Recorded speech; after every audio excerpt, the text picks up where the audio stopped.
Hello and welcome to the show. So I had initially planned to release some highlights of a live stream that I did on Sunday. Unfortunately, things went a little bit wrong. My computer completely and utterly messed up the recording. It's all uselessly broken. I can't fix it. It's dead. So unfortunately, I can't actually release the highlights. However, there were a couple of cars that I wanted to feature in a video for very different reasons. Up first, we've got the SRT Viper, a car that I do like very, very much. These were all silly car builds, so this one is completely maxed out with the Viper's engine, meaning it has 1,128 horsepower, which is almost as much horsepower. I think it's about 60 less than you get out of the Enzo V12. It has, though, almost 1,000 torque, 100, I think it's about 150 more torque than you get from that Enzo engine. So probably the better of the two engines, in all honesty, in this car. There's a lot of power and an awful lot of torque in a Viper.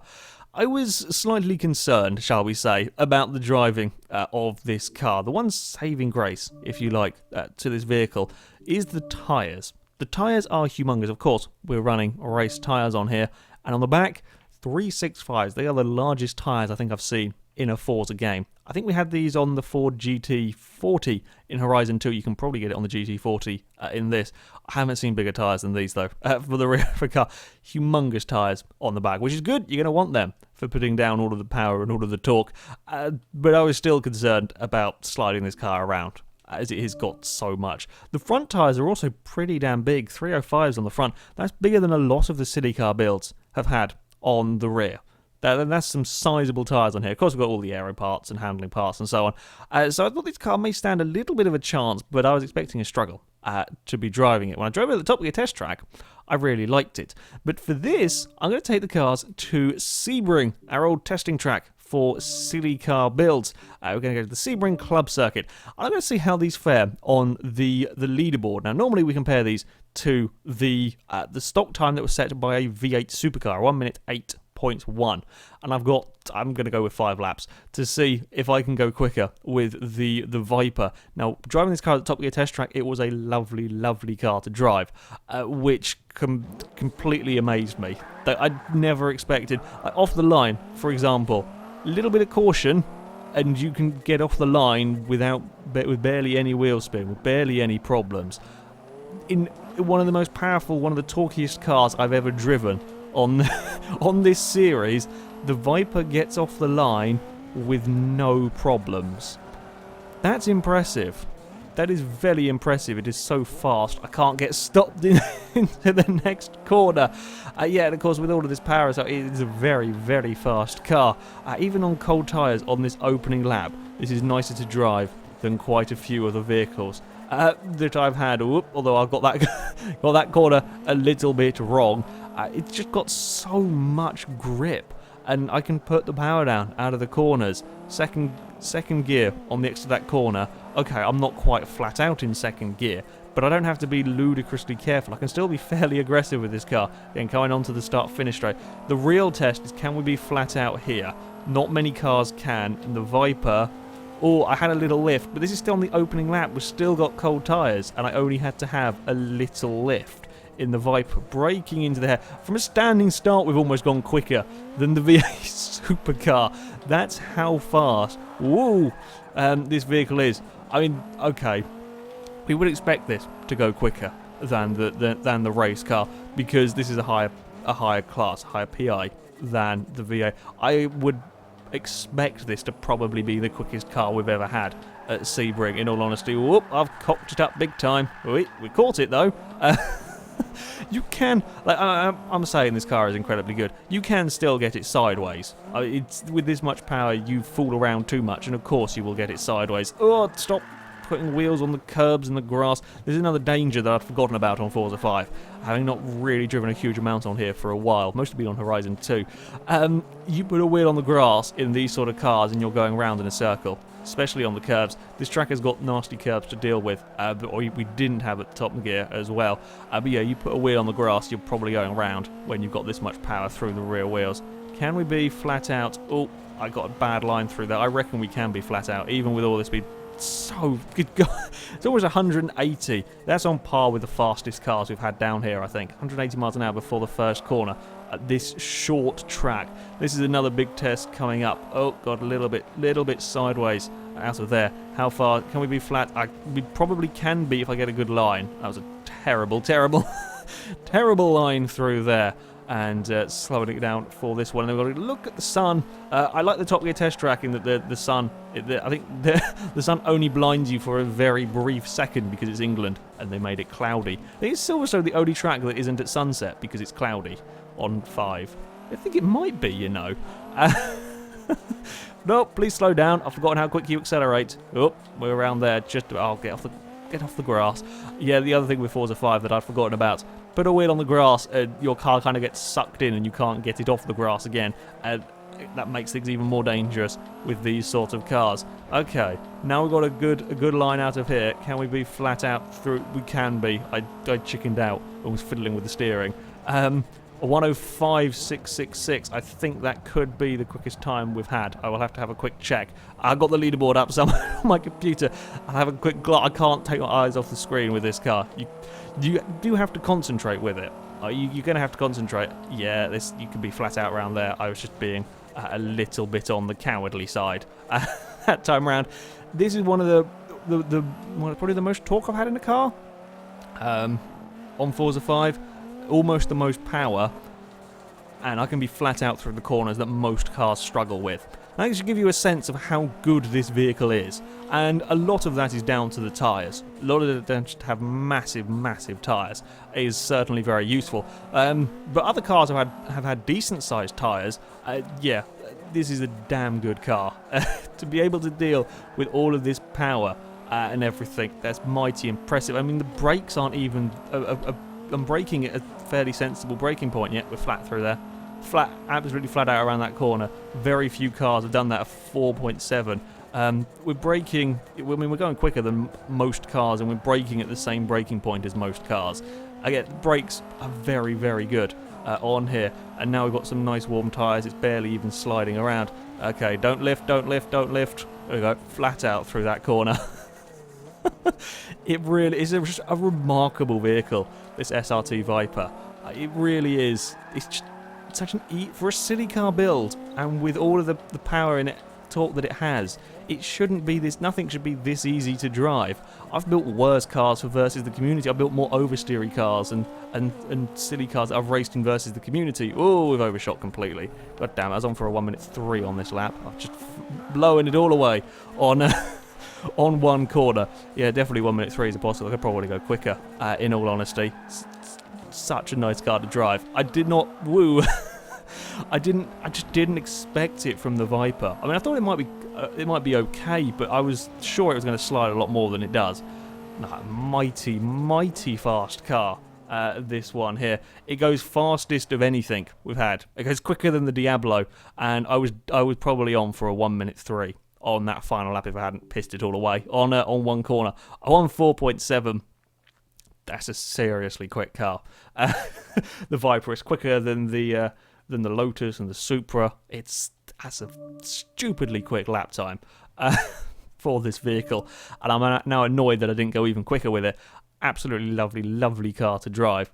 All things considered, yeah, you can still get in trouble with it, but you can with any silly car build. The next vehicle that I'm going to show you, or the auto feature on here, is the complete opposite. This is the worst car that I have ever built for a silly car build. And when I say worst car, it's just so stupidly difficult to drive. Where is it? There it is. It is the Peugeot 205, and I pressed B instead of A. I'm clever. I love the 205. One of my favourite hot hatches, the old 205 GTI.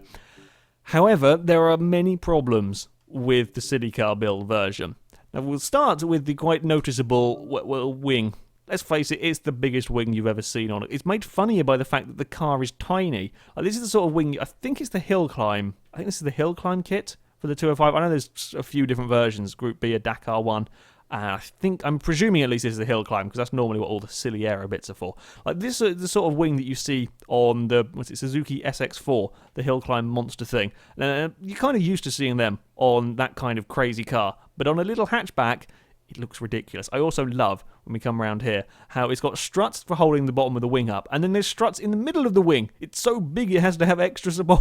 It's a stupid wing on the back. I love it. It's crazy, but absolutely. I mean, the front of the car, if you had a sensible wing, the front has got, I don't know why has it got a snowplow at completely the wrong height?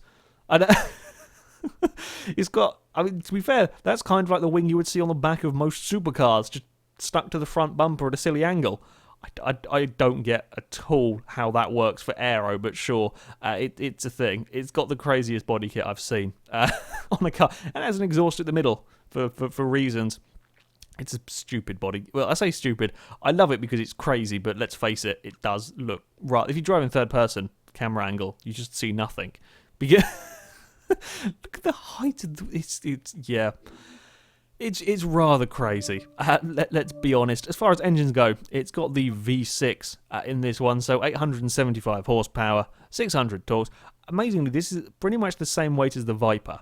A little hatchback, same weight as the Viper. I was amazed how heavy this car was. I didn't realise it was that heavy. And this has been rear-wheel drive converted as well, so it's not even got the extra weight of four-wheel drive. Yeah. Rather heavy car, this one. Of course, it is fully built. All of the parts are added. The tyres on this one, 255. Much smaller tyres, which is already a concern. Probably not the smallest tyres we've had, but it's getting there. With the maximum tyre width, not ideal. And the standard tyres are fairly diddy. These are not much better. It's still fairly small on the tyre front. The front tyres, because the cars that are standard four-wheel drive, the tyre width upgrades tend to mean that both front and rear tyres are the same size. So yeah, on this car it's 255s for front and rear. As I said, not the biggest of tyres, probably not the smallest, but a little bit of concern on the tyres not quite being large enough. But we don't have anywhere near the same power, the same torque as the Viper. Alright, I may have been a bit of a fool and loaded up the complete wrong track. Right, back to Sebring. As I was saying, twitchiness is the big concern for me with the 205 when I built it, seeing as short wheelbase, high power, Forza 5 in general being a little bit more on the twitchy side. So yeah, that's what I was thinking. If I started sliding the car by accident, I was thinking I wasn't going to be able to catch it, and it would just throw me off into a wall. That wasn't the problem with the 205. On the opening lap, this car will probably not be too bad. On the opening lap, this car is quite drivable. It has fairly decent traction off the line, and for the first few corners, it might not feel too terrible, which is weird, considering this car will, you're driving on cold tyres. You would expect once the tyres to warm up, all the cars should feel better to drive, but that is not the case with the Peugeot. I'm expecting this first lap to be my fastest lap, or shall I say, I wouldn't be surprised if this first lap was my fastest lap. It's already starting to go.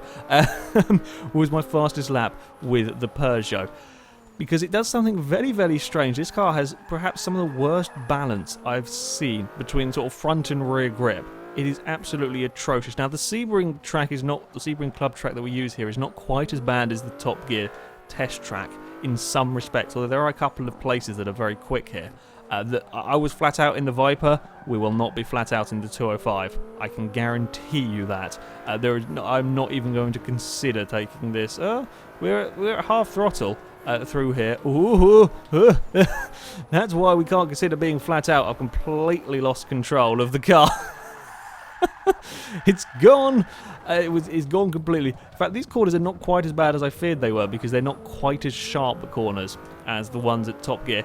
The problem with the 205 is there is no rear grip, like none whatsoever. I was having difficulties going through the follow-through at 80 miles an hour. The Viper would do it well over 100, but at 80 miles an hour, the 205, the back end would step out. And I'm not talking about me being on throttle here either. I cannot be on power, and the back end is going to step out on me.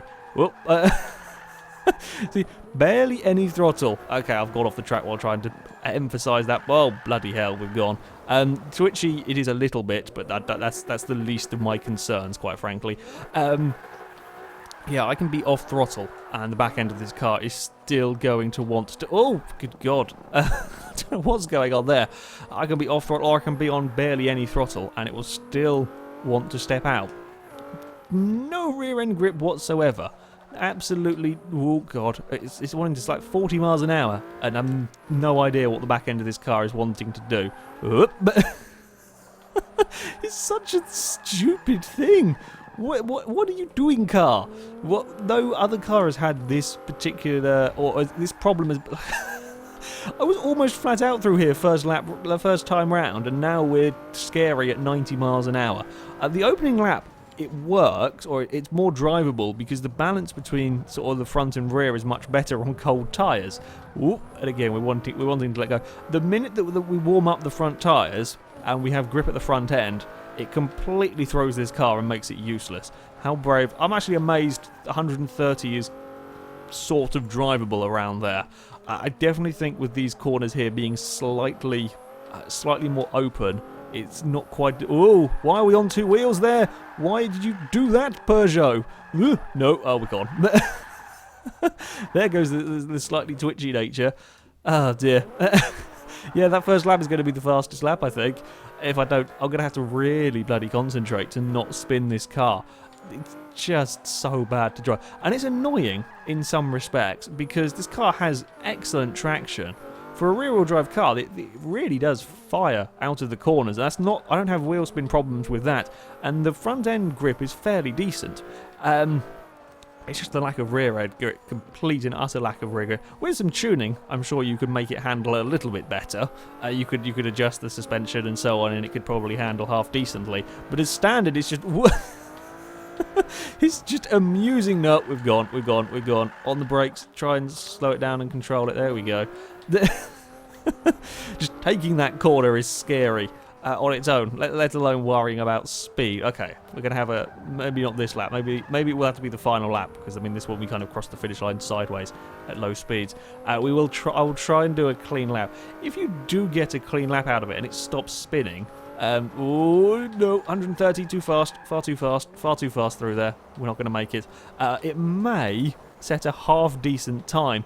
As I said, it's got great traction out of the corners. I mean, it's still going to be a quick car with this much power and so on. But nope, it just can't do simple. In many ways, it's kind of weird on here. The two faster corners where I expected it to just spin, it's actually been a bit better than I would. It's certainly been no worse than the other silly car builds. It's these slow corners that are catching me out because it's just suddenly going sideways at 50 miles. It just gives up. I would hate to drive this car on a road. Just on a normal road in this vehicle, you would spin doing some simple turns. I think it's terrifyingly bad. Okay, I mean this one here, I'm being no more. Oh, okay.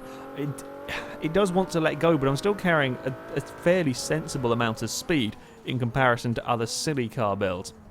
Right, this is it. This is the lap that's going to count. Please don't kill me, Peugeot, but that's probably asking a bit too much. Oh, it's already wanting to get away from me. Okay, we're going to have a lift and just sort of a coast through this corner. There we go, we made it around the corner alive, and then we're going to jump. It's not as nice on the brakes as the Viper either.